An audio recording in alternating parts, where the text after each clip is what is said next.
Doctor Aamir Liaquat حسین کو ان کی وصیت کے مطابق حضرت عبداللہ شاہ غازی کے مزار کے احاطے میں سپرد خاک کر دیا گیا۔ اس سے قبل ان کی نماز جنازہ ان کے بیٹے احمد نے ادا کرائی۔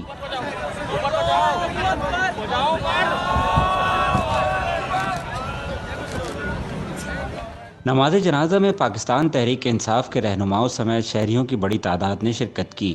اس سے قبل پولیس اور ڈاکٹر عامر کے اہل خانہ کے درمیان پوسٹ مارٹم کرانے سے متعلق مذاکرات ہوئے، تاہم اہل خانہ کے انکار پر پولیس نے عدالت سے رجوع کیا، جس کے بعد عدالتی حکم پر پولیس سرجن نے میت کا معائنہ کیا اور عدالت میں رپورٹ جمع کرائی۔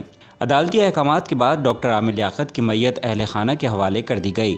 ڈاکٹر عامر لیاقت 9 جون کی صبح خداداد کالونی میں اپنی رہائش گاہ پر حرکت قلب بند ہو جانے کے باعث انتقال کر گئے تھے۔ Doctor Aamir Liaquat T V کے مشہور و معروف اینکر اور رکن قومی اسمبلی تھے۔